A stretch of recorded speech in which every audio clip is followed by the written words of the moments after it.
All right, welcome back to Welcome another to the episode. Driveway Beers podcast with Mike and Alex. We want to thank Cheers and Spirits. Thank you for joining us, and we hope you enjoy the show. Arnold Station Please Plaza, like, subscribe, comment, and share for, on any platform that you're listening on. offering up the alcohol for this episode. For those of you that clicked on this because you read the thumbnail, we are going to be doing a blind taste test of 5 bourbons and whiskeys. And we're going to rank them based on how well we like them. That's the sole purpose of this. Which ones do we like the best?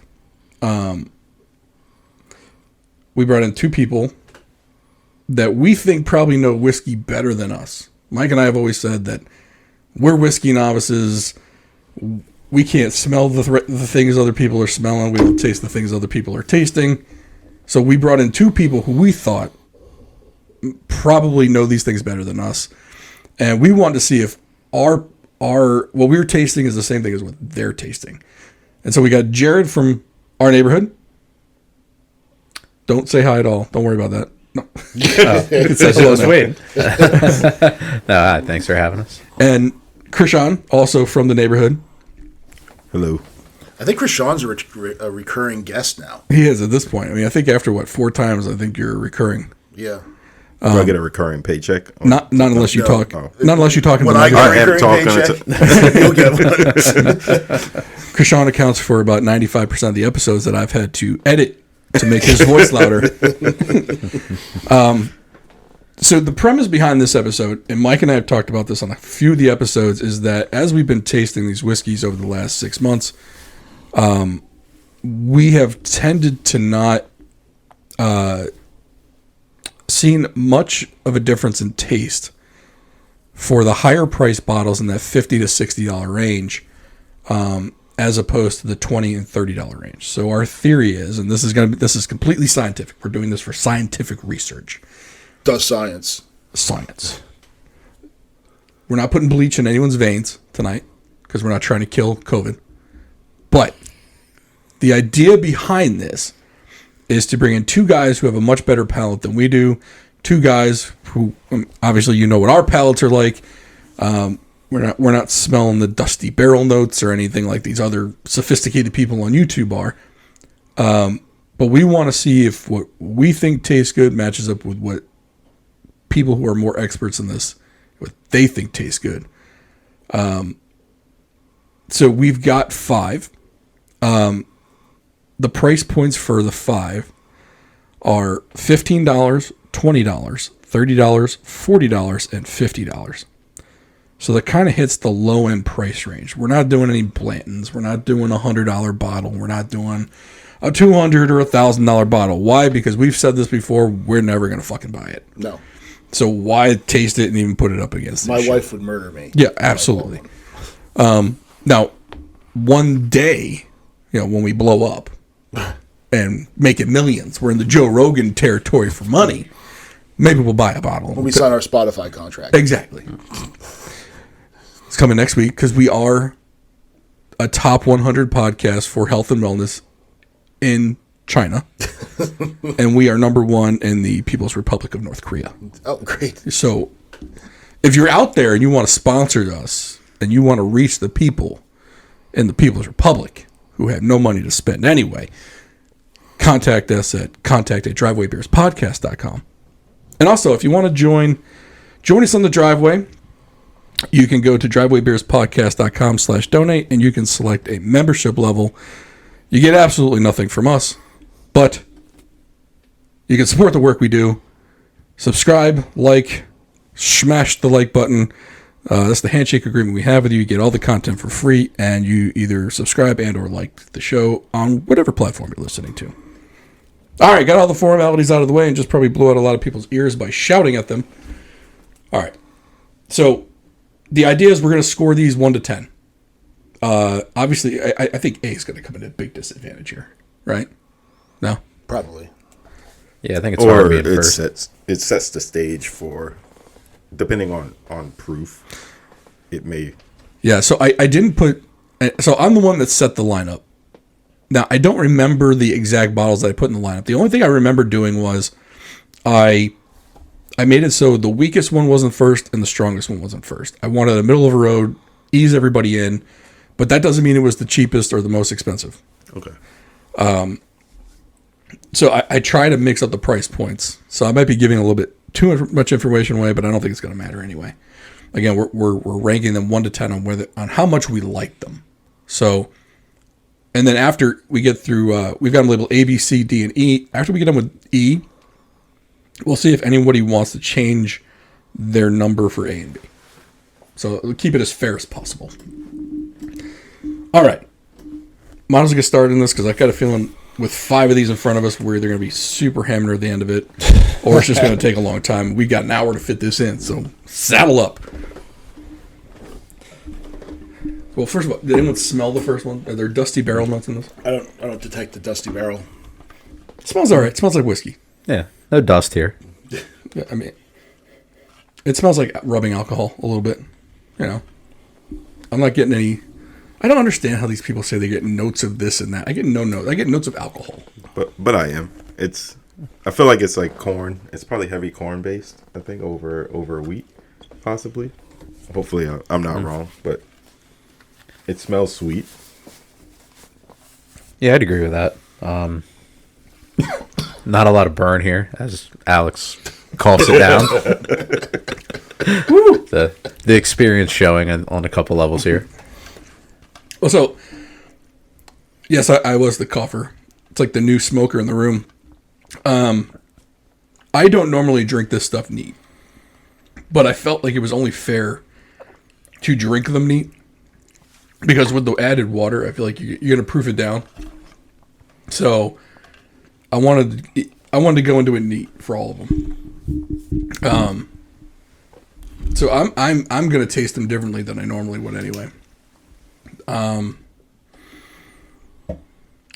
I hate judging it based on the first sip, though.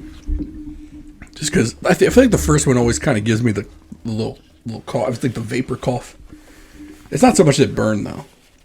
No, this one doesn't burn that. Like it doesn't. Like on the way down is completely fine. I think it's young though. It's not like an aged. Yeah, I wasn't getting a lot of like long barrel aged kind of flavor runoff of that. Even color, the color's light. It's yeah, the color's it's a blend, mass produce. Not bad. Yeah, it didn't have a lot of burn, not a lot of bite. Mild sweetness. It doesn't have a bad taste to it, but for me it is a little bit spicy. But I think almost everything is spicy, so I don't know. I'll be interested to see how I feel about the next 4. So it's not bad, but it's kind of unremarkable at this point. Yeah, Like, it doesn't really stand. It doesn't pop. It doesn't. It's kind of. I would drink it, but as far as like, does it scream out anything particular to me? No. It doesn't have a lot of body though. I couldn't see it holding up well to like in an old fashioned or I don't know. It's kind of unremarkable. when you're saying holding up, what do you mean? Like, what does that mean? Like, because those drinks are, in my opinion, they're spirit forward, and I don't think this is kind of strong enough to hold up against maybe some of the sweetness that can come from an old fashioned from. So it's not strong enough for you, basically. Flavor wise, Okay. proof wise, it is, but not flavor wise. Yeah, I can see that. Yeah, when you get to the mixed drinks there, the old-fashioned style, and depending, which restaurant you go to, some will muddle all the fruit in the bottom, some have a heavier sugar pour, more bitters into it, different flavor bitters. The stronger flavor profile of a bourbon will hold up to still have that taste come forward with it, even though the other flavors that have been added just complement it. Like when you're eating steak or something and somebody overseasons it with ketchup, you're not tasting the beef anymore. You don't want that. You said overseasons with ketchup. Any ketchup is over. Is overseasoned.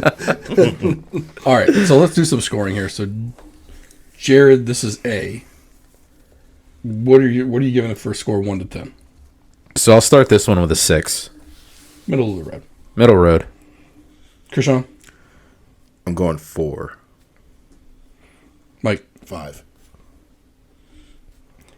I'm going to go 4-2 just because it's a little too spicy for me.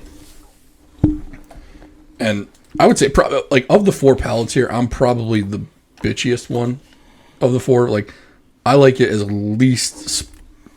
at least the lowest hitting possible in my mouth. Like, I like flavor, though. I don't like the burniness of it. This one had a little bit of burn on the tongue. It doesn't burn going down. I'm not really feeling it burn going back up. It's just, to me. Yeah, Old Forester 86 is like your sweet spot, right? I do like Old Forester that's 86. 90 proof, Yeah. That's probably one of my, like, I would say of the bottles I have upstairs, no hints there at all. But of the bottles that I have upstairs,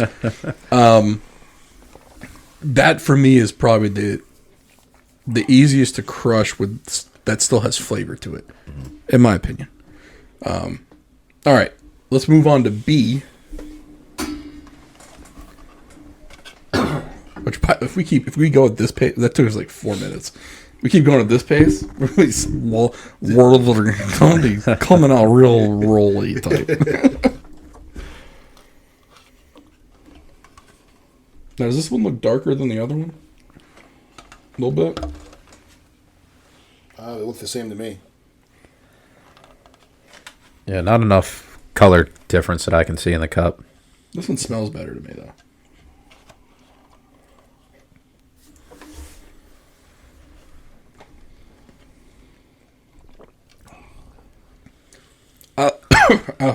Coughing again. I like the taste on this a lot better than A. I just feel like and hopefully I'm not wrong, but the first 2 they taste like maybe like 3-5 year bourbons. Like they haven't aged. I don't think. I mean, none of these are going to be 10-year. But I don't know. I feel like they're young. Well, in general, what is young? 8 and under, or 5 and under? I would say 5 and under personally. Probably it doesn't have enough time to like establish a good color. Like Jared was saying, some like barrel oak flavors that are coming out of it, and I think the color is usually not as deep, not as defined. For me, this one tastes better than the other one. I like the other one better. Really? Yeah. I feel like this one has a little bit more sweetness to it. I don't know. I think the other one. The other one, I think I said had like an absence of flavor. This one has like more flavor I don't like. So, Yeah, no, I hear that. No, You know what I mean? yeah, that makes sense. There's definitely. I want to say there's less burn on the tongue and more down the throat on this one. Yes, where the burn isn't bugging me at all on either of these. I'm gonna be horrible for burn on this because I don't have any ice in any of these, and I'm always an on ice guy. So And I've been drinking more stuff and more higher test stuff neat. Mm-hmm. I used to never drink anything neat, and now I almost drink. It's almost the way I drink it. So you graduated. You got fancy. yeah. Yeah. So I don't know if it was from going from the first one right into the second one, if the burn, as you're calling it, from the coughs. This one didn't really have anything that way. I taste just more pure alcohol in this pour versus a traditional bourbon flavor of any kind of barrel wood burn type thing there. So it sounds like, Jared, you doesn't sound like you like this one as much as the last one. Same with Mike. Correct. Krishan, same. I would put this one probably in preference above A. Not much, but All right. but I feel like I could have a cigar with this and enjoy it like the whole time. Like there's like a smokiness. Like as I have a little bit more of it, there's a smokiness to it that I'm like, oh, this would complement a cigar pretty well. I could see that. I feel like there is more flavor to this. I don't know what that flavor is, but I feel like there's more of it. But then again, like Mike said, it's more flavor, but more flavor he hates. So, Right, if you hate broccoli and it tastes like broccoli, like it's got more flavor, but that flavor is broccoli, so you're not going to like it. Mm-hmm. So I don't know. I'm not not a big fan of B. So I think you're tasting the ethanol in it. run a car off of this stuff. Might be able to. All right, what's Jared? What's your score? I'll go 4 on this one. Krishan? I'm gonna do 5. Okay. Mike? 3. 3. All right. And I'm going to give it a 5. I'm going one step above A. So there is a pretty decent place in Georgetown in DC. It's called the Bourbon Concierge, and this dude has like up to, I think the highest bottle I saw in there was about $30,000. It's amazing the stuff that this guy has. Obviously, you can't. Thanks for turning me up there. Obviously, you can't taste anything. So the people that are going in this store know what they're looking for. But Right. like just years of Eagle Rare and Blanton's and just off the wall things you'll never see in the store. But it's a crazy little spot to go in. I feel like I need to try Eagle Rare again. Again, throwing out hints at what's not here now. I liked it the one time you brought it. Because you were here the last time we did whiskey. Or what? No, I don't think it was a whiskey show. I think you just brought whiskey to a show. Yeah, because the one before we were just drinking whiskey during the show, so I bought a show bottle. Right. Was that the beer one? We did beer and then we did whiskey after. It was the After Dark episode. I think we talked about aliens or something. I think we were pretty in the bag at that point. Hang out long enough. Well, we've talked about this before. Like, we do that. Like, we record a show, and then usually, like, it'll just be Mike and I sitting here, or whoever's here will be sitting here. There's probably like another half an hour to an hour of conversation, and we've always said we should just hit the record button, and then put that out. But we never do. Outtakes. Yeah. There's a little bit more controversial stuff than in that Yeah. part because we know we're not being recorded. So I feel like you can get away with a little bit more. Or just speak freely at that point. So that those two are going to, I think, just looking at the scores, I haven't totaled them up, but they're going to come up pretty even. So we're moving on to C. And I think just off the bat, if you take a look at the color on C, I think you'll see that it may be a little bit darker than the first two if you have any. Oh yeah. It smells sweeter too. You can smell sweetness in this. And I usually can't distinctly tell any smell, but this smells sweet to me. No, there's the alcohol again.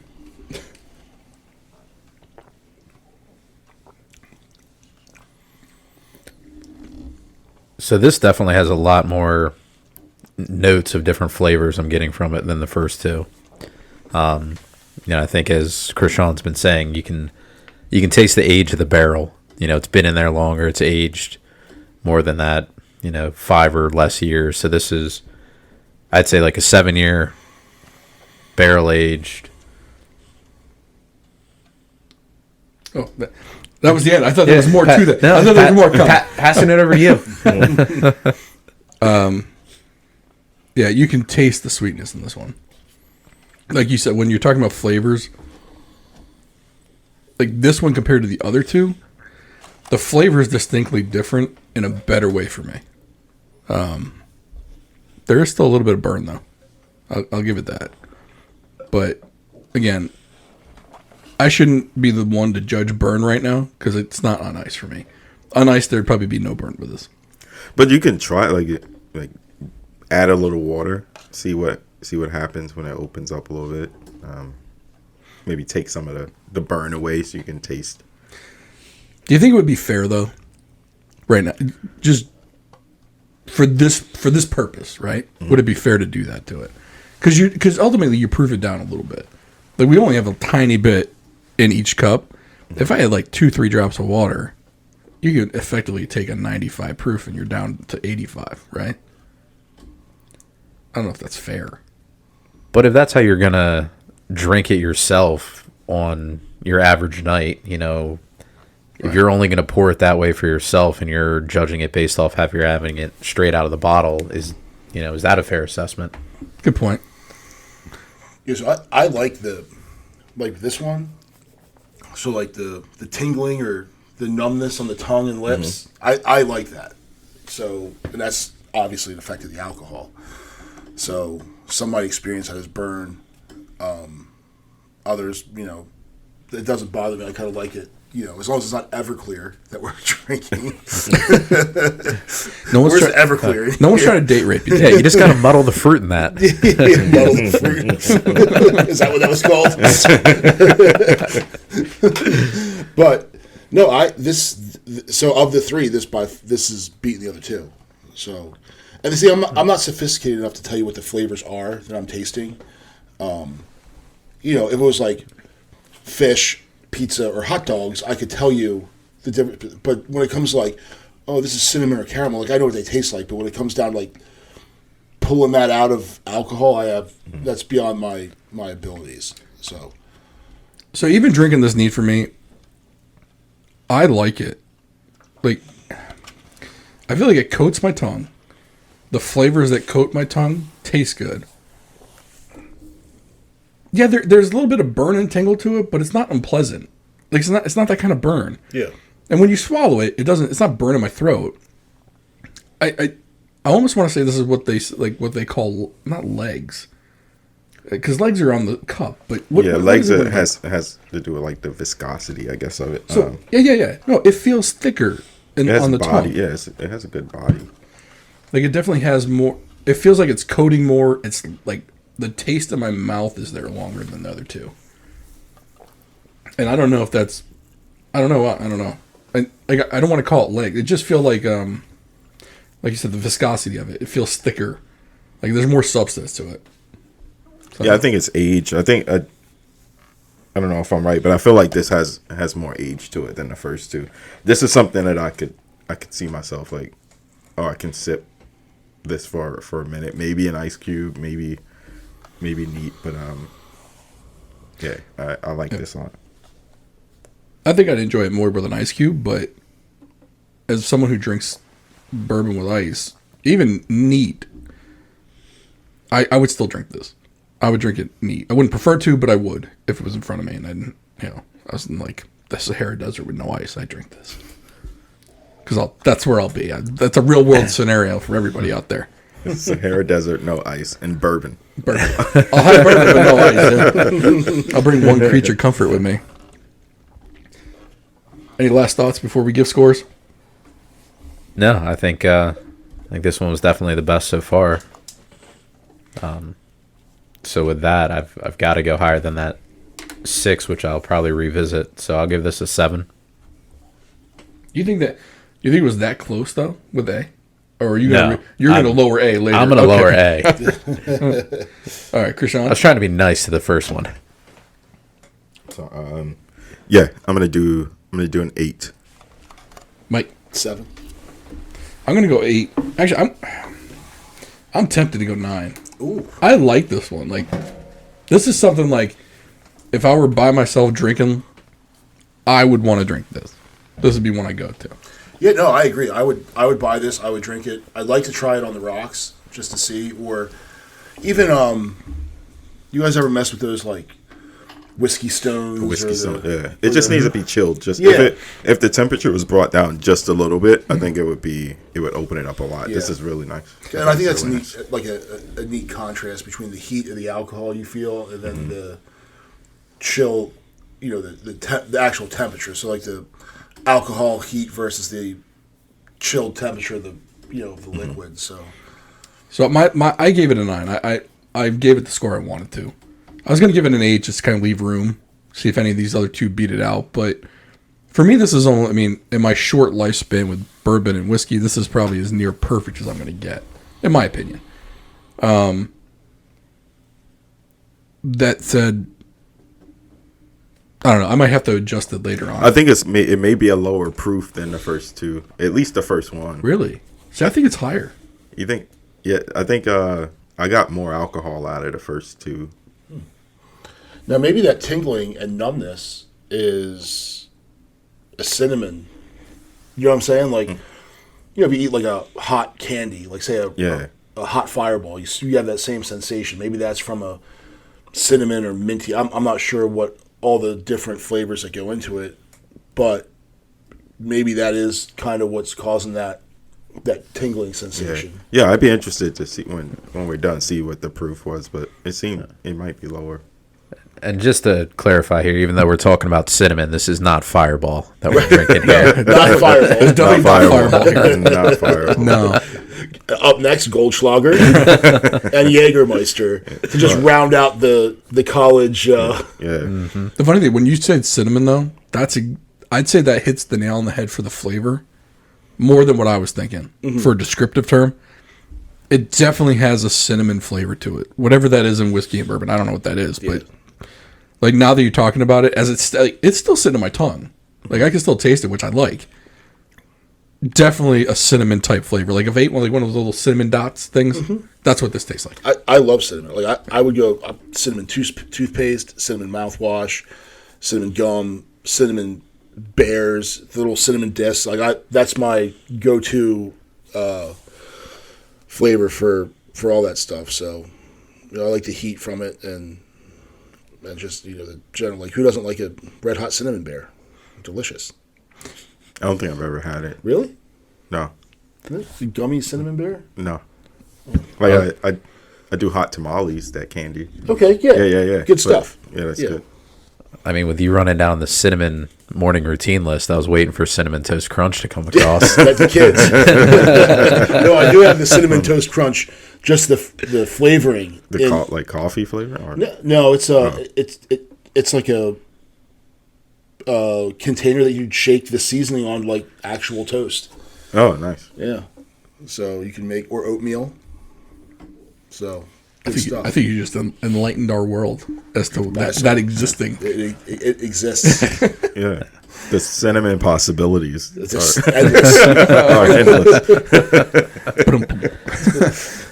All right, should we move on to D? Let's do it. We are moving through these. We're 30 minutes in. we got too low.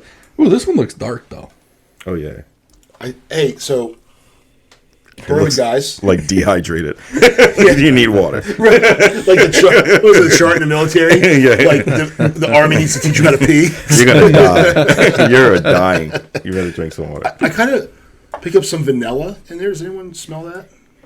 Something sugary in there. Yeah. Yeah. I feel like sophisticated now that You picked it up. I did. You're getting that palate. You're getting that nose. I mean, you got your nose 12 feet deep in that cup like that lady did. Nose humping that cup. I like that. But I did see a thing like when you like sip, if you do a chew of it as well, like your saliva glands will activate. It'll help open up. As Alex tries to chew. You get some more of the flavors. I chewed too much. Chewed it too much. It's almost as fun as watching him drink like a sour beer. This is my watching sour him and cheeky Josh face. drink like the Sour cheeky? sour. This is my sour cheeky face. This one's burning a bit. I'm not gonna lie.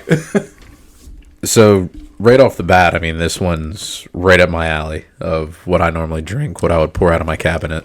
I think this is the $50 bottle. You trying to stereotype me now? No, I just Trying to say I'm bougie. no. I agree. I think if I had this would probably be my go-to. Really?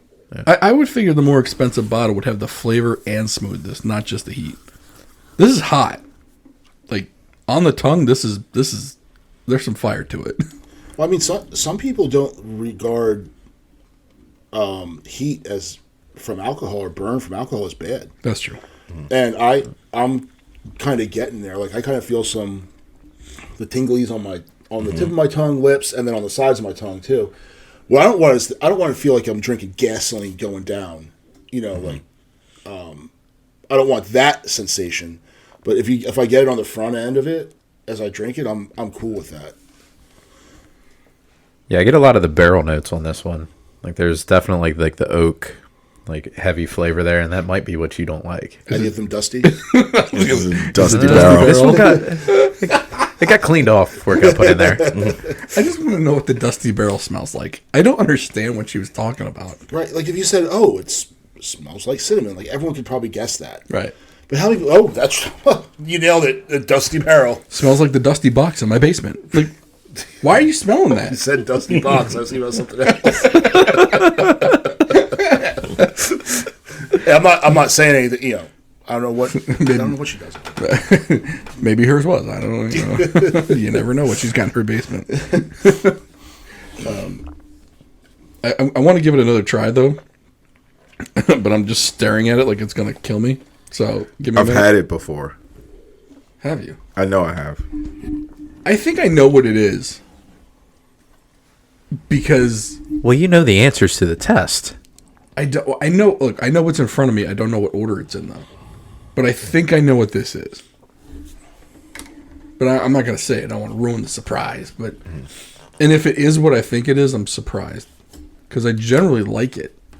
So you don't like it? If I would, so let's say I was choosing something to drink at night. This is how I generally score things. If I'm sitting down, gonna have a drink by myself, which one am I choosing? I don't think I would choose this. I just choose the one that's available because I don't. Right. They don't last in my I house. I have moods like probably like Jared. I have multiple bottles open at a time, and depending on the mood, what kind of gear, like what I have to drink. Like 1792. I think just looking at the bottle of 1792 makes me feel sophisticated because it has like the gold top. It's got that wide. Yeah, yeah. wide. Dude, I want. It's I so haven't- pretty. That's one I haven't tried yet, Yeah.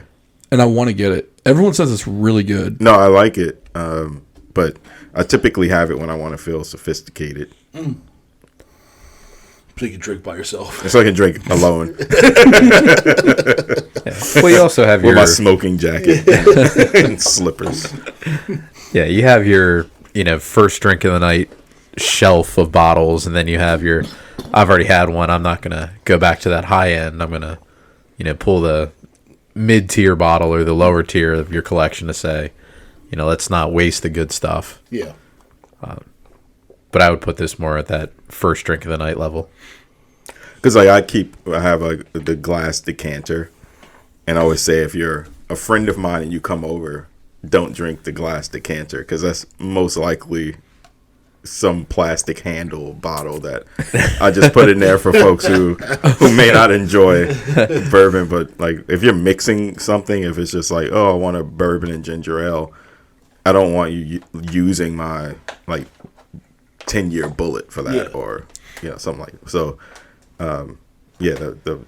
the decanter typically has some old granddad in there, or yeah. So like these A and B, like I mix those with ginger ale and whatever.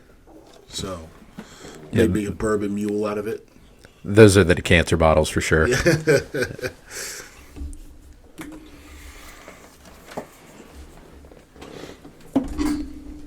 Good dead silence, fellas. Good silence. Oh, I think we were all watching you. Yeah, you're playing with the knobs.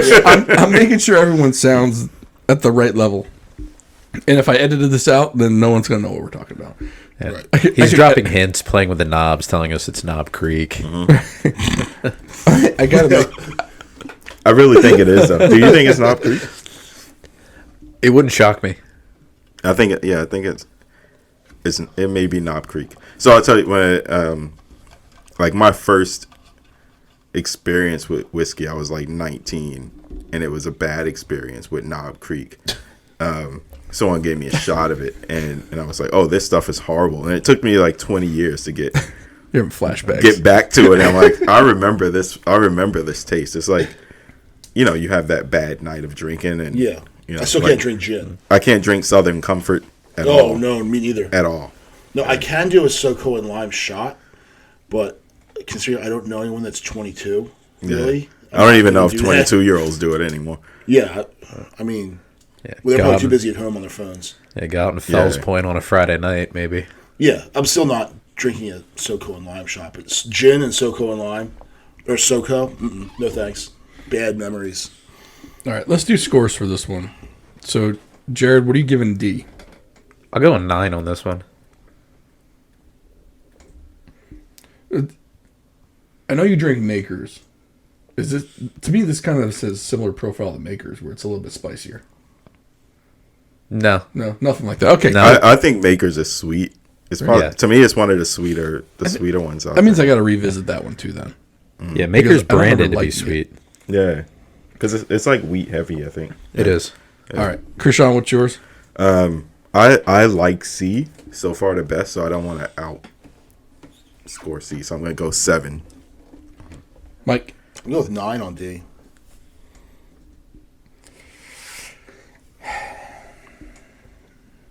Don't let us influence you. No, I'm going to go 5. I was debating between a 4 and a 5. Oh wow. Because I actually, in fact, I'm going to go 4. Just because I like this less than A. And I gave A a 4. That seems unfair to me. Now, why though?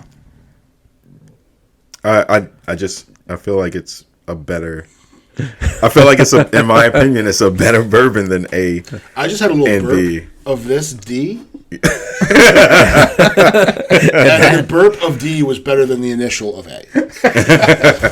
So D coming up is better than A coming down. And B. So now that's basically, do I leave it at a 4 It's and your disappoint preference, Krishan? Yeah, it's your Or do preference. or do No, I? it's whatever you drink. So don't worry about it. Yeah, for me, I just wouldn't drink this. And I have a bad feeling it's going to bite me in the ass later on because I probably do drink it. Which just shows me I probably shouldn't have it in the house. So, I don't know. Put it in the decanter. No, but Put it in Krishan's decanter. Yeah, I bought Jefferson's Ocean. I don't know if you guys seen that. I've heard of it, yeah. So their whole premise is they put the barrel and it goes out to sea, and then it has a little tag on it and tells you the journey. And So they put it in the ocean with bourbon in it? yeah, so they put the barrel on a ship, and then that ship goes somewhere, and they say like the elements and then how like all that would impact the. It's such a marketing ploy. That sounds pretentious as fuck. It is pretentious. and then I bought a bottle of it, right? This is And what- then Krishan fell. We got to find out if it's any good. and I fell for it. You got to find out if it's good. $20 more per bottle It than could be their standard. pretentious Yeah. good shit, though. I mean, you got to find out. No, I hated it. I hated it. Pretentious And, bad shit. but I was like, what am I going to... I have to finish this. Yeah, because you spent 'Cause $150 on it. No, it was like 80.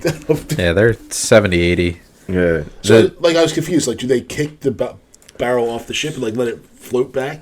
No, it's on the ship. So It you just sits on the think ship. like depending on where a ship goes, it's going to be impacted by the elements and like at the bottom. Is it on of the deck? No, it's underneath. So Yeah. like with heat, say it's at the equator vice. So the ship's you not know, air conditioned. not typically like engine spaces are Oh no, kind of warm. They're just hot as hell. Yeah, no matter where you are. So like they're like, oh, if the ship's rocking, so they're saying like the voyage is gonna have each bottle taste a little bit differently, but I thought it was not good. I don't want to use the trash Because I can word, kind of but see that. So I imagine there were times, like during like tall ships, like sailing vessels, where they'd put a barrel of something on board a ship, and then it would go wherever it would go, and maybe it would pick up different tastes because it's traveling so slowly. And then also, there are no climate-controlled spaces on those ships. So, like, I can kind of see, and maybe it's just a modern twist on that. But when you put it on, like, like Maersk, Alabama, like, it's climate-controlled, and, the engine rooms and stuff aren't, and probably the bilge isn't, but at that point, it's just really hot. It's recirculated air. It's not even ocean air at that point. It's like through a filter. Yeah. Maybe yeah, I think for the most part, all they're doing is shaking the barrel around at sea and then taking it off. You just and drive it saying- on the Pennsylvania Turnpike, it'll shake. Exactly right. Maybe they are. Yeah. They're just Yeah. telling you it's not. Yeah, the marketing ploy there, and Mike, you were hitting on it without even knowing. So they're trying to play off of, it's a bourbon, but they want to treat it like a scotch, so it's got the ocean air in it. All the aged scotches in Scotland get the ocean water, the salt water that hits it. And then they're hitting on, rum was transported in barrels. Yeah. So it got shaken around and experienced and delivered to the elements on the boats. while traditionally whiskey was always bottled in glass when it was shipped. So it never got that like wooden shake or like the air getting to it and potentially impacting it. So you're right. They're playing on all those couple of things, saying, hey, let's do this, put it on a boat, charge people $20-some extra a bottle, Right. Make an extra nickel, and I'm digging it. I mean, the sucker's born every minute. What? wait. I intentionally didn't do this. We all fall for stuff like, I mean, things that, like, this is aged on a ship and it went to, got shot into space. And Yeah. Just wait till that happens. Like, oh, this bourbon experienced zero gravity. Like, okay. That's why I used to drink Miller High Life. I love those commercials. The champagne of beers. Champagne beers. Yeah. But I don't know if you remember the commercials from when we were in our 20s. Like, it would be like some guy doing a normal job or something, and it would say, "Now you're living the high life." It was like some random shit. Yeah. Like, but the commercials were funny and they were great, and it got me to try the champagne beers, and it got me to keep buying it. I fell hook, line, and sinker for the market. So you like Miller High Life more? I'm an MGD fan. I don't. Yes, wow. I would do MGD. High Life over MGD Yeah. 100 times out of 100. I've not had MGD in forever. That is true. I will say I haven't had it in a long time. It's almost hard to find. But Miller Lite dominates. the Miller Lite brand. dominates it. But yeah, MGD Because is. if you think about like Budweiser, Bud Light versus Bud Heavy, like Budweiser is still let me have Miller. Miller what? Light, Ultra or Yeah. no Michelob Ultra. Is the yeah. other Like one, right? which one do you want? Like, no, I just want a regular Miller. Is MGD this equivalent to Bud Heavy? Yeah, Yeah. it's So- Coors Banquet, MGD, Budweiser. Okay. Those are your three heavies. Because I just liked MGD because when I was much younger, I was like Rusty Wallace. And Rusty Wallace couldn't think drove the number 2 MGD Thunderbird. It looked cool because it's black and gold. Well, plus he was the anti-Dale Earnhardt. Yeah. And every kid loved Dale Earnhardt. I was like, fuck those kids. Right. I like Rusty Wallace. Right. I say everyone's a Yankee fan. I'm going to be a Met fan. Even though Rusty barely won a fucking race. Yeah. But his car looked cool. Right. Yep. All No. black. Yeah. Was it all black? No. It was. It was black and gold. Yeah. It was a Thunderbird Right. as opposed to a Lumina. And he ran under number 2. I'm making it sound like I actually watched a lot of NASCAR as a kid. I just paid attention to did. that car. Yeah. I couldn't care less about anything regarding NASCAR. I feel like they did a lot more advertisements back then with NASCAR. Like the drivers did. Like I feel like Rusty Wallace did like a numerous amounts of commercials back then. NASCAR kind of hit its peak 20 years ago. Yeah. It really hasn't been. With Dale Jr. or something. So Dale With Earnhardt Dale. Jr. retired 10 years ago at least. Yeah. And then Dale Earnhardt Sr. was killed, back in like 03, 02, something like that. Yeah. I mean, you had like the Rusty Wallace, Dale Earnhardt, Richard Petty. Like that to me was The original like, crew. The King, Richard Petty with the hat. Right. I mean, you had a driver named Dick Trickle. How Yeah. awesome is that? You know what I'm saying? And I am not making that name. You can Google that shit. His actual name was Dick Trickle. Yeah. Best name for a car driver I've ever heard. You know? And they're all like pig farmers in North Carolina. Like it was either I better win this race car or I'm going to be a pig farmer. Like those were your choices. So, But I don't remember watching races. I just remember seeing them on commercials back then. Well, then Jeff Gordon came out and kind of became the pretty boy. The one that, there wasn't like a complete redneck. Because I think Jeff Gordon was from Indiana. He Something wasn't like that, down home. Like, seriously, it was like, I'm going to be a peanut farmer or a pig farmer or a race car driver. Like, Because I can say honestly, I know every name you're saying, but I've never watched a NASCAR race. I've never seen one from beginning to end. And it's mainly because they were so commercial. Like Yeah. these people were everywhere. Oh. So Well, that was the point. Yeah. The racing was secondary. So now it's just like, and now they all, I couldn't tell you a single driver now. They all look the same. I mean, minus Bubba Wallace. Yeah. Watson. Is it What? Watson? Wallace. That's a Come on, golfer. man. Because I'm black? Yeah. Like, get out of here. You gotta know the one black driver. Come on.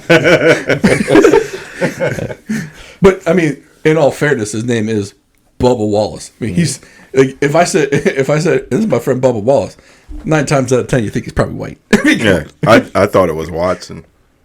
Yeah. Bubba Watson's a golfer, isn't he? Yeah, he's a golfer. Oh, see, And so he's white. that's By more the my way, he is speed. white. And he is white, right? More of my speed there. We should do another episode. Is he white or black? There was that SNL skit where they did gay or European. And they're like, they put someone up and they're like, both? Yes! Oh man! Speaking of soccer, Ted Lasso Soccer. just came out. Is it gay and European? Both. For Ted Lasso fans, I think the last episode was out yesterday, so I know I'm waiting to watch that one. But that was a left-hand turn for no reason. Speaking of NASCAR, right? Yeah, say not a right hand turn. No, No, it was. not the street course. The races I'd always try to watch were like Watkins Glen and Sears Point. Yeah. Because they're road races.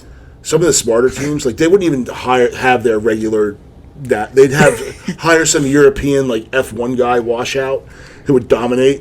Do you remember the one guy? Like, it was this weird looking. He was an American guy. Boris Said. Yes. So his name was Boris. His last name was Saad, but he pronounced it Said. And he was like this like super tall, poofy haired white guy.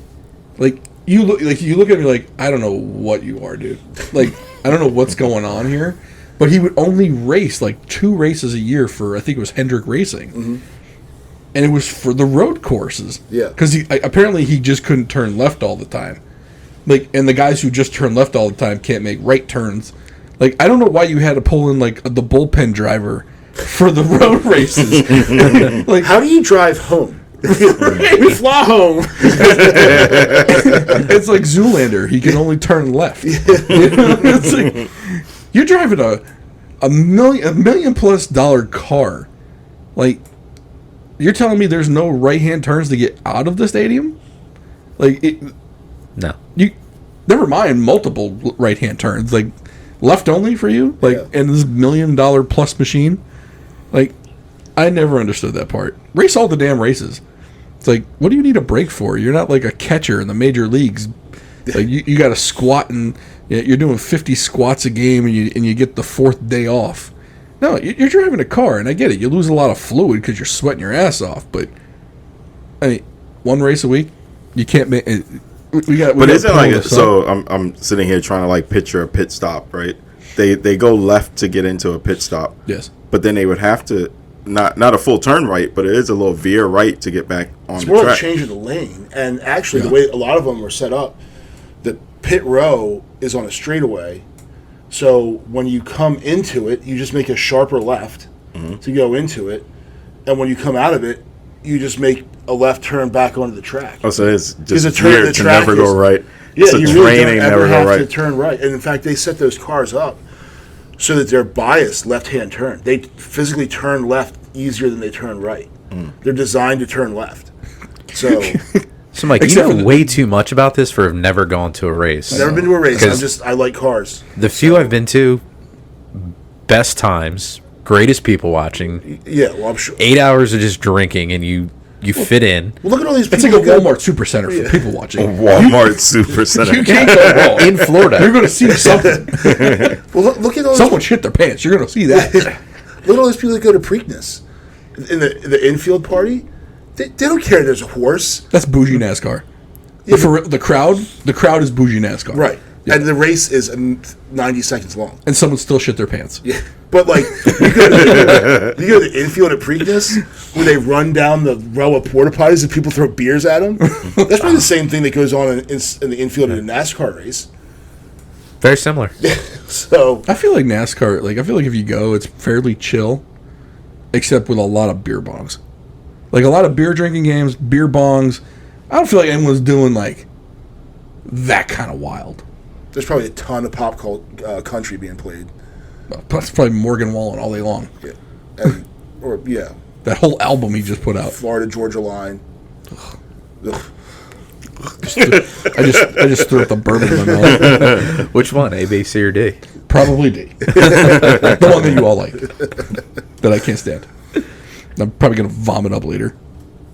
That burn going down. I don't want. I'm besmirching that, by the way. Whichever one that is, I'm just besmirching. I'm just taking it down. For the novice bourbon drinkers out there like myself, do not drink that one. But leave that to the sophisticated palates out there. Speaking of which, let's move on to E.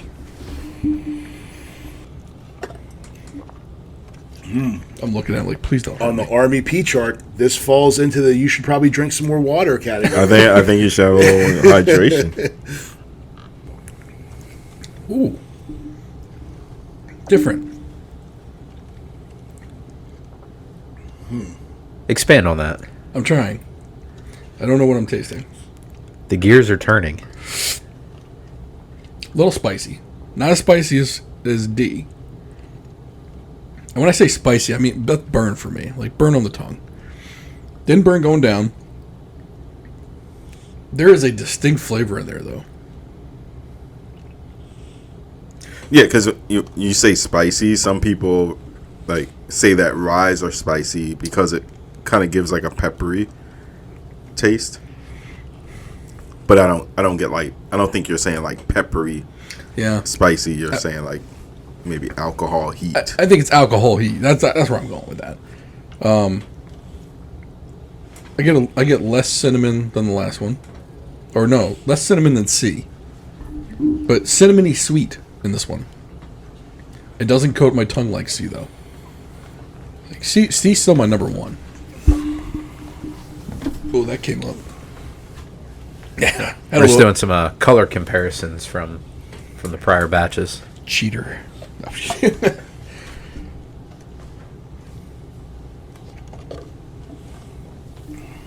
I mean, this. I'm trying to like put it into words while I'm burping it up. There's no flavor on the burp up though, which is weird, and there's no flavor left on my tongue either. Like I feel like the flavor came and went pretty quick. Not as quick as like the Basil Hayden toast we had. Mm-hmm. I feel like I put that on my tongue and it evaporated like right away. But this is not that. It's got good flavor. Like whatever hits the back of your tongue tastes good. It just doesn't last long enough for me. I wish it was there a little bit longer.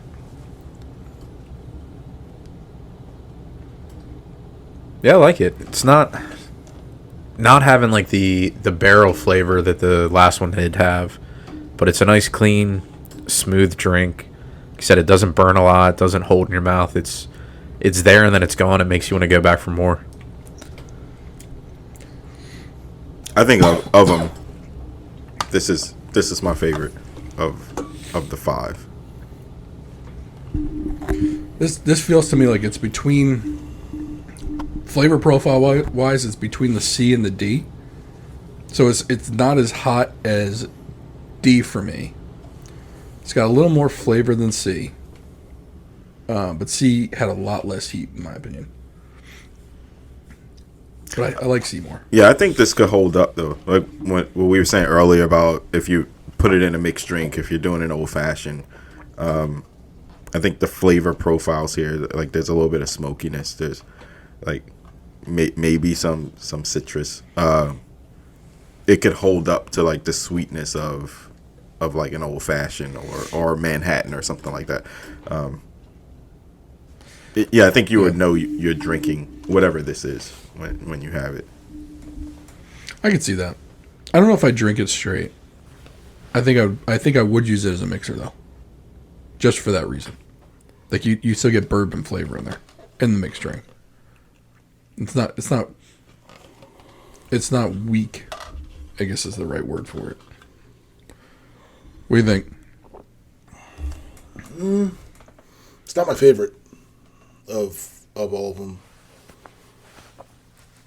I mean, it's good. It's definitely better than the first two. But I don't... Kind of unremarkable, really. I'm not tasting a whole lot. There's not a whole lot going on. But it definitely has more of not a whole lot going on than the first two did, which didn't really have anything going on. I just put a drop of A on my tongue. That tastes bad now. You need this on YouTube just for your facial expressions from. Yeah, between this one and the beer episode we did, my facial expressions for the beer one were very similar to what I just did. Ty and I would just sit here and be like, watch this. And he'd be like, between him and Josh, with Some of those were just bad. And then with the hams and the old Chubb Scotch Ale. Oh my god! I like Scotch Ale. I can't believe you like that one. Scotch Ale is great when it's cold outside. I'm going back to B real quick. Did you finish it? Like after some of the alcohol. Well, and then I also want to note we are tasting out of Solo red cups here. Yeah. They're not. Not the preferred vessel. I don't know if it's the preferred vessel for bourbon tasting here. I think I need to go back and give B an upgrade. But let's grade E. So, Jared, what are you doing? What are you going for with the last one with E? So I'm going to go back to a 7, the same as C on this one. Okay. Krishan? I'm going to do 9. Wow. Yeah, I like E. That's your number one. It's my number one. Mike? 6. Okay. I'm going to give it a 5.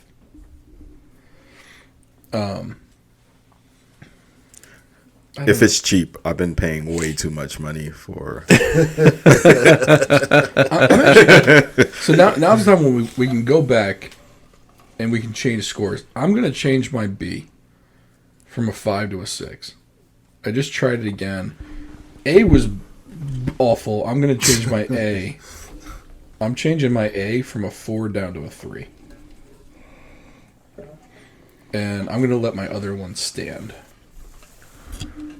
So for me, I got A at a 3, B is at a 6, C is at a 9, D is at a 4, and E is at a 5. So that puts it C, B, E, D, A for me. I want to lower B. I just tried B again. All right. Okay, make it like a 3.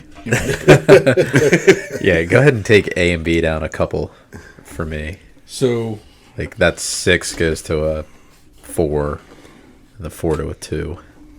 really, the 2. Yeah. You didn't like that one at all? No. Okay. Did you want to lower A from a 4, or you want to keep it at 4? 4's pretty low. It can stay at a 4. Okay. Yeah. And then you're still good with C, D, and E, though. So I'm still good with C, D, and E. Yeah. you got an 8, 7, and 9 for C, D, E. Mm-hmm. All right. And you got 7, 9, 7 for C, D, and E. Yep. All right. And then Mike, All right, so you need to recap your scores real quick. no. I wrote them down. So take D from 9 to 8, Okay. and C from 7 to 9. They're just kind of flipping. Okay. And should I taste A again to confirm? Well, I gave it a 5. I think I may have over. Try again. You gave A a 5 and B a 3. I think you were spot on with B. But I think I know what B is. But we'll get to that in a minute. Give A a 3 too. A's worse the second time around. A is. Yeah. Glad we started there. Yeah. I have extra, and I wish I had extra of something else. All right. So we're good with the scores? Because I'm going to tally them up here. I'm good. Yep. So A ends up with a total of 14 out of 40. B gets a 14 out of 40. C, I got to do big math.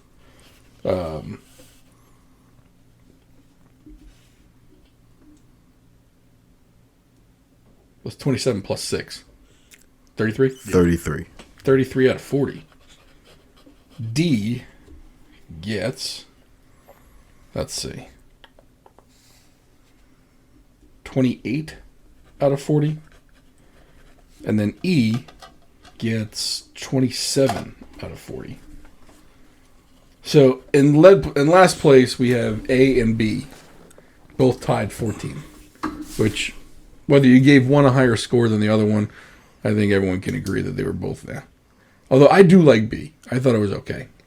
I think if you just wanted to crush a crushable bourbon, B was low. It tasted like a low proof compared to the other ones. Third place, right in the middle, was E. So that was the last one we tried. D was only 1 point ahead with 28. And then C was the highest one of all of them. And by 5 points. And that was C. With 33. So, the big reveal. Let's do it. Do you guys want to guess first? I have no idea. No, Can we I don't- see the bottles and then see if we can guess which one's which All right. before you just tell us? All right. You got to talk while I go get the bottles then. Okay. Yeah. No pressure. No We're pressure to talking talk. while he goes to get the bottle. We're talking. Oh, he gets the bottle. But I think it's no surprise that, with those rankings, if you look at our glasses, which ones are empty and still have anything left, the scores reflect it. well, yeah, and I'm glad that I saved a little bit of C, so I was able to revisit it. Because when I had it, and I was like, because I didn't want to, like imagine you would go on you never had bourbon before, and you go and you drink A, you're like, oh, that's a 9. Oh wait, let's see. All right. So, nobody can hear me because I'm not near a mic. Do you want to say what we have here? There is a bullet, Jared. There is Bullet. There is Knob Creek. There's Wild Turkey. There's a Bourbon Tucker, which I don't think too many people have heard of. I've had it. And then Benchmark number 8. Which I've put in my glass decanter. Well, there's a good reason. So, I don't know if you noticed, the Benchmark number 8 is the biggest bottle. Yeah. It costs less than all of them. Yeah. Plastic It's bottle. plastic, screw top. Plastic. It does pour the easiest, though. I will say, the bullet pours like absolute shit. Like, I'm pouring it, and shit's just spilling down the side of the bottle. Like, can we make a bottle that pours correctly? Like, Got a why? little spout. Right. Yeah, I'm like, I got more on the floor over there than I got in the cups. All right. So, Like my kids when they're peeing. let's see. The last place finishers were A and B. A was Bullet Bourbon, Really? which surprises me because that was your house bourbon. Wait, you know how much bullet bourbon I drink? Like, it is my go-to. Yeah. Bullet is my go-to. Did you do something to the bullet? No, I didn't. I just now is that the correct? Because that's a 90 proof Bullet Bourbon. No, it's my go-to bourbon. That is a $30 bottle of bourbon, Yeah. roughly. And it tied for last with B, which is the Benchmark number 8. Wow. They might be distilled at the same place and don't even. Well, so realize Benchmark number 8 is Buffalo Trace. Okay. It's literally watered down Buffalo Trace. It's 80 proof, and Buffalo Trace is 90, but it's from the same distillery. it. Yeah, that's crazy. I drink a lot of bullet. I'm still buying Bullet, by the way. I'm still gonna buy bullet. Maybe you won't when you figure out what you like the most. But I one thing though, I don't think I ever drink bullet neat. No. No. I always have it like it's bullet and ginger ale or maybe on the rocks or something. So maybe that affects the flavor profile. But It's very possible. By the way, the Benchmark number 8 is $18 for the handle. You could buy 2 of those for the price of one bullet, So basically. it's $9. Yeah, pretty much. No, not necessarily. I don't think half a handle's not double a 750 ml. How much is a handle? 1.5 liters. That would be double. Times 2. It's double. What? Yeah, Wait, Milliliter, 7.5? milliliters to liters. I it's don't know. 750 in the bullet. just. In I the mean, it's bullet. just. Or is it 1.35? I don't. I have no idea what. I mean, we have. What one are we? here. This isn't Europe. I don't do metrics. Metric system. Is it 1.75 liter? Okay, it's 1.75 liter. to 750. 750. Does that tell you milliliters on there? 750 milliliters. Yeah. Well, 1.75 liter is just 1,750 milliliters. Is Put a it? decimal there. So 0.75. Yeah, 0.75. So All right. It's 2. Actually, it's It's more, isn't it? It's a little more. Yeah. So you can get 2 of those and get like an extra half a bottle. a flask Right. For the road cost. trips and easy transportability. And the funny thing is, so Krishan, you scored the Bullet 4, and you gave the benchmark a 3. You might as well just buy the benchmark. I may It's as well crusher. just buy the benchmark for what I'm doing with it. Jared, you ranked A and B 4 and 2, so you got the Bullet twice as good as the benchmark, but still not good. No. I'd put the benchmark at 6 and the Bullet at a 3. Mike, you got him 3 and 3. You got him at a dead heat. Yeah. Which I find it funny because you both have it in your house. No, I think how much of it is the actual like appeal of the bottle. Like, There's something to that. like it's something with I think it's something with the bottle that's like, oh, okay, this is gonna be a Well, good, I also you serve in glass, yeah, and then I use that smoke stuff at home. oh, do you? Yeah, I light a fire. Yeah. And I put the smoke in the glass. I don't do any of that stuff. I use glass. So the next 2 up. So E was in 3rd place. E is Wild Turkey 101. And it was only 1 point short of D. And I'll get to D in a minute. The reason why this is interesting is because Wild Turkey 101 is a $20 bottle. It's the second cheapest bottle in this thing. And I'd say it punched above its weight class. I agree. Yeah. D, on the other hand, so think of it this way. D, which is the next one up, this is the one that ranked number 2, was double the price. This is the $40 bottle, and it's Knob Creek 9, which is a $40 bottle. So, right now we got the Bullet Bourbon was 30 in last place. The benchmark old number 8 was second to last place at $18 for the handle. So roughly half the price of the Bullet.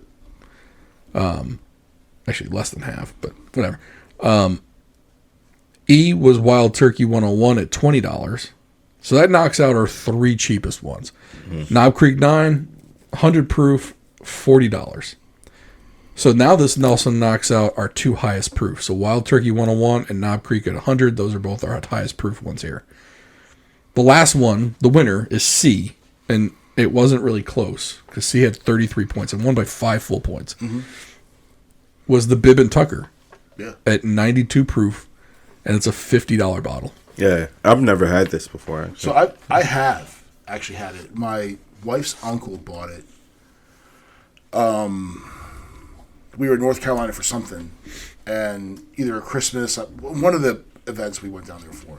And now that my in-laws are down there, we'll be going down there all the time. But he had bought it, and I guess no one drank it, so he just gave it to me and said, "Here you go." I mean, it was still sealed up and everything. And we almost gave it to a coach, one of the kids' sports coaches, after a season as a gift. Because I looked at it, and I think there's some fancy, like... Yeah, so this one doesn't have it, but the one I had a hand-labeled, like, batch and barrel number, like that sort of thing on it. So my wife said, well, Google that and see how much it's worth. So I did. I was like, yeah, we're not giving this to a coach. I mean, I like this. He's a good dude. Not that good. Yeah. Like, I give it to him now because he's like a friend of mine now. But then, sorry, dude, like you taught my kid how to, forget what sport it was, throw a baseball. I did that. Right. So. Now, It's also the coolest bottle up there. really, it reminds me of like old cough syrup. Not taken away from the plastic one, just because that has its own characteristics. Comes with the grip handles, Certain Elan. the functionality over fashion, if you will. But it's the handcraftedness of it. It would stand out on a shelf. You would pick that out of the lineup, saying it is the most expensive. So Yeah, if you asked me what was the most expensive bottle here, without knowing anything about it, that one. Right. And it's an interesting story of how this ended up in this competition. So I was at Cheers and Spirits today, actually.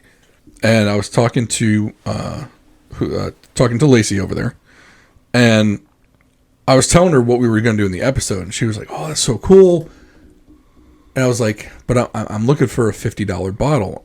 And I was going to get the one from Hudson. I guess it's called just Hudson, New York. Yeah.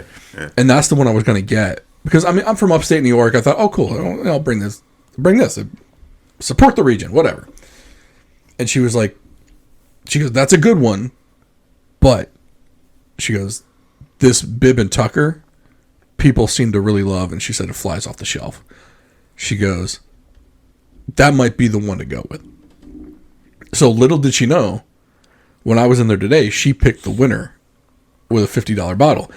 Now, this also throws our theory right out the damn window. Because we were saying, what's the point of buying a $50 bottle? And, I mean, I'm trying to see, was this anybody's non-favorite? So, Jared gave it a 7. His top one was D with a 9. Krishan gave it an 8. His top one was E, but again, it was 9 to 8. This was your favorite over D. And just for D is the Knob Creek 9, by the way. And I had it as my favorite by 3 points. Right. On a 10-point scale. I mean, this was... My next highest one was a 6. This was a 9 for me. So it definitely seemed to satisfy the various palate types that we have. You guys like a little bit more heat and a little more spicy. I like a little bit more sweet, a little bit more mellow. And this seemed to satisfy everybody. Yeah, and it's if you notice on the bottles, I think only the Knob Creek and the Bib have aged years on it as well. What is the years on that? 6. The Bib and Tucker? The Bib and Tucker 6 years. And the Knob Creek 9 is 9 years. Yeah. But here's the other thing, though. So, and great, like, you'd expect the most expensive bottle to win, right? Like, we were testing cars, and we had a Kia Sophia and a Hyundai Excel and a Mercedes-Benz S-Class. You'd expect the S-Class to win. It better win. Like, there'd be something wrong if it didn't. But say you threw in the mix a Hyundai Equus, right? And let's just make the years all the same just so that the Equus would run with the Mercedes-Benz. And maybe the Equus would beat out, like, a Lexus ES. So that's kind of how I'm looking at this, where you've got the $50 Bib and Tucker, which beat everybody, but the Wild Turkey finished really close to the second place finisher, $20 versus $40. Yeah. So at that $20, like, is the extra $20 worth it for the Knob Creek when it only beat it out by 1 point? So then you're thinking, well, maybe I will go with the Wild Turkey just for a utility bourbon, just to have something there on the shelf that I can drink, mix, versatile type of deal, rather than going and spending twice as much for Knob Creek, which only beats it by 1 point. Yeah. And, I mean, the Wild Turkey 101, the reason why it's in this to begin with was, I think I got it like a month or so ago. And I got it because everything I had seen, every reviewer I had seen taste it in a blind taste test, Wild Turkey 101 outpunched a lot of more expensive stuff. And this shows that. Yeah. It's a $20 bourbon, and it beat out, a $30 bourbon, and came close to knocking out a $40 bourbon. Yeah. A double the price. I mean, it was literally 1 point away. Yeah. Like, would I buy Knob Creek 9 again over a Wild Turkey 101? I mean, according to my tasting, the answer would be no, but only by a point. Yeah, and that's kind of like, especially as like novice bourbon drinkers, like that. I mean, you're kind of looking at price and what you like, and then you find something like that Wild Turkey 101, which now we have 2 novices and 2 more experienced guys here, and when you add the scores up, it kind of, that Wild Turkey, the fact that it ran with the, it beat out it ran with the Knob Creek, only lost by a point. Like, to me, it's like, okay, that's worth a second look. Mm-hmm. But again, you expect the $50 bottle to beat out like it should. There'd be something wrong if it didn't. Well, that being said, I mean, the $50 bottle, it not only beat the other four, I mean, it beat it pretty handily, which again is what you would expect from a higher price bottle. Right. But for the Knob Creek 9 and the Bullet to be so close to the Wild Turkey 101 at $20, that either speaks volumes of the Wild Turkey 101, or it kind of poo-poos the Bullet in the Knob Creek, especially the Bullet. Because the Bullet ranked, it was tied for last with the jug, with the freaking handle. What was Bullet? A? Bullet was A. Yeah. I mean, yeah, it's crazy. A. I would say I tanked A. I would say it was 4, 4, 3, and 3. So our scores are pretty even across the board. I'd say the only reason I gave A a 5. So, you downgraded it to a 3. That's right. changed on second round, yeah. Yeah. So, Now, I mean, I actually upped B. If my score wasn't in there for B, if I would have left it as a 5, B loses by a point, which is the benchmark. But again, though, let's say benchmark was at 13 and Bullet was at 14. You're still talking about an $18 handle yeah. versus a $30 bottle.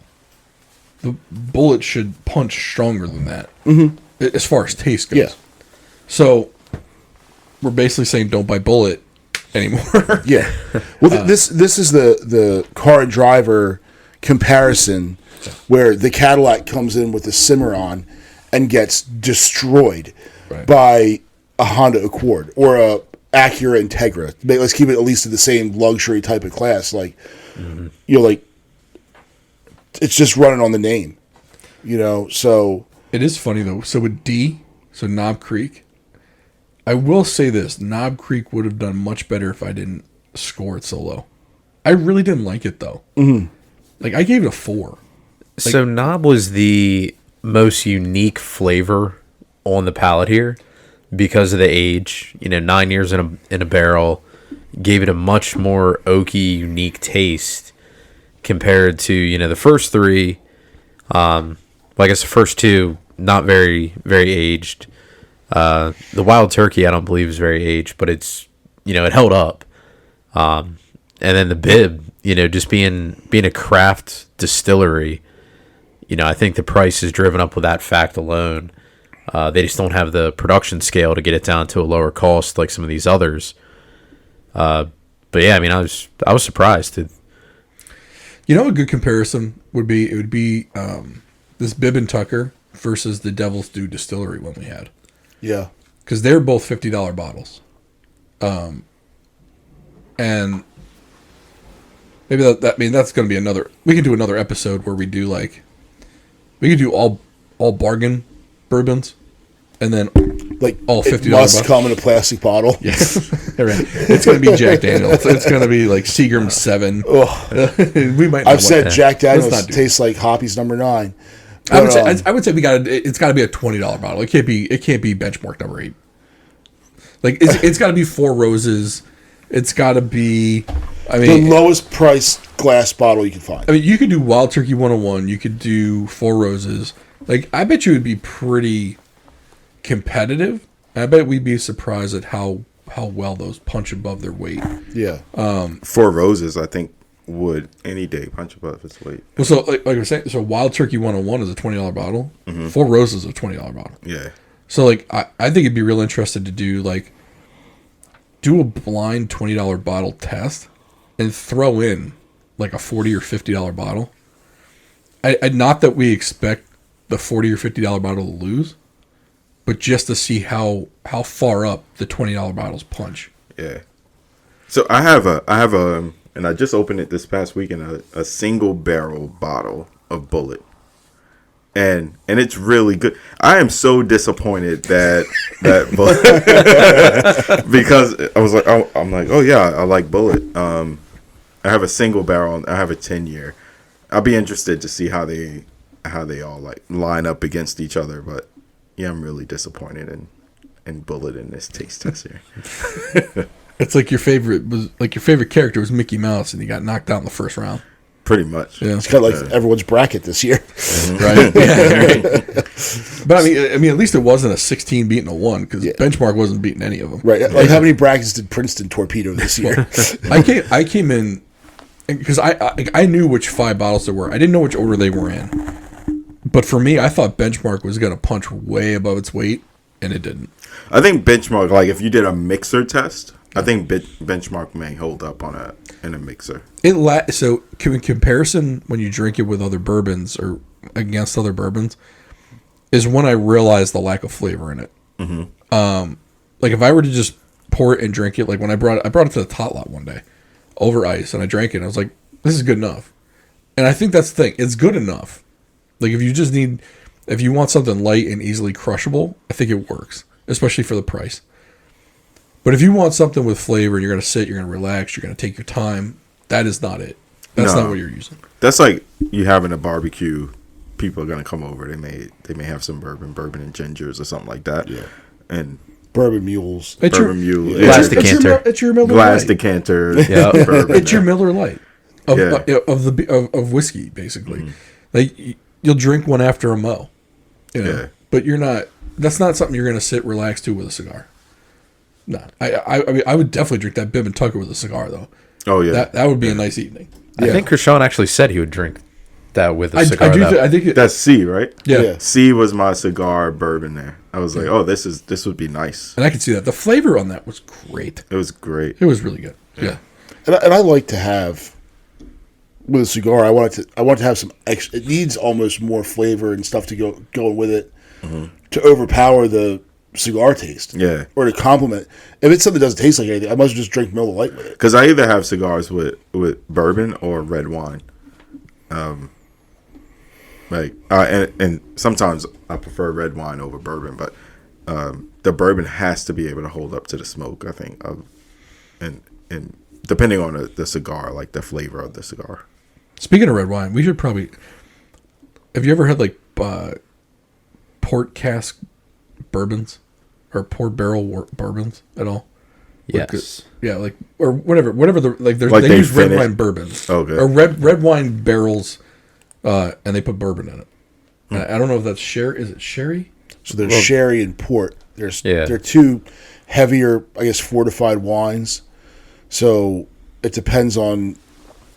Each one has a different flavor, but it's still it's a thicker. It's sweeter, right? Like ports and sherries are sweeter. They're not sweet like a Gewürztraminer or something like that. Or like a dessert wine. Yeah. Okay. But it's almost like what do they call it, an aperitif. Yeah, okay. Like something you drink. Are you bringing out foreign languages? Yeah, he's all like Italian and stuff. I think it's French. French. Oui. Someone brought his intelligence. Yeah, but that's kind of, you're not drinking. Now I have gotten drunk off of port. Yeah, and I can tell you that the hangover is awful. But I think that because there's a lot of sugar there. A lot of sugar in it. There's Yeah, a lot of sugar. That sounds like my kind of thing. Yeah, a lot of churches use port and sherry for communion. So, yeah, and sherry's like a more cooking wine. Yeah, if you ever have she crab soup, it'll come with sherry. Yeah, a little sherry in it. Yeah. But maybe I need to try this. You can drink it, but there are sherry. Like you don't want to cook with any wine that's like cooking wine, right? Like that's cooking wine. You don't want to drink with that because it's going to be, awful. Yeah. Why would you want to concentrate the awful flavor in your food? Yeah. By reducing it. So. Yeah, and on the port barrel wine, the most popular one that's out there is Angel's Envy. Their bourbon is port barrel wine aged. And I don't like Angel's Envy. Really? I don't know why. Like it's in that category of ones I've tried, and I'm like, I have to stay away from this. So maybe you wouldn't like it. It's in my Jefferson Oceans category, but I never got and bought a bottle of Angel's Envy. But this has been eye-opening for me because this goes against our theory that the lower priced bottles are basically the same as the higher priced bottles.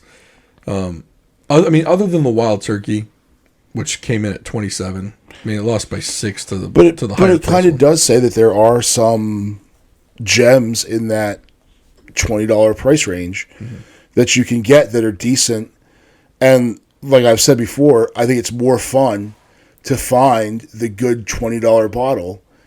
Like it would be more fun to find the $20,000 car that runs with the $100,000 Mercedes. Right. Like there's just, of course, that at that it better be good, or else why would you spend that much? You're a fool. Right.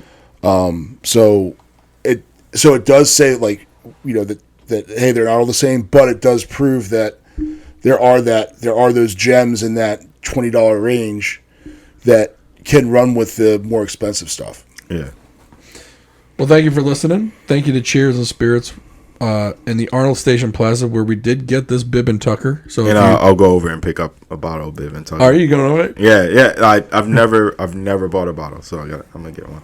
So when you're there, let them know you heard about it on the Driveway Beers podcast. Tell them that you were on the show. And I'm on the show. Right. Yeah. You're a recurring guest. That's right. Non-paid, as I stated at the beginning. So you're just like us, non-paid. Non-paid. Well, thank you for listening. Please like, subscribe, comment, share, leave comments if you can. Again, that handshake agreement is you subscribe or like the episodes, and that is it gives you access to everything we have. And we thank you for listening.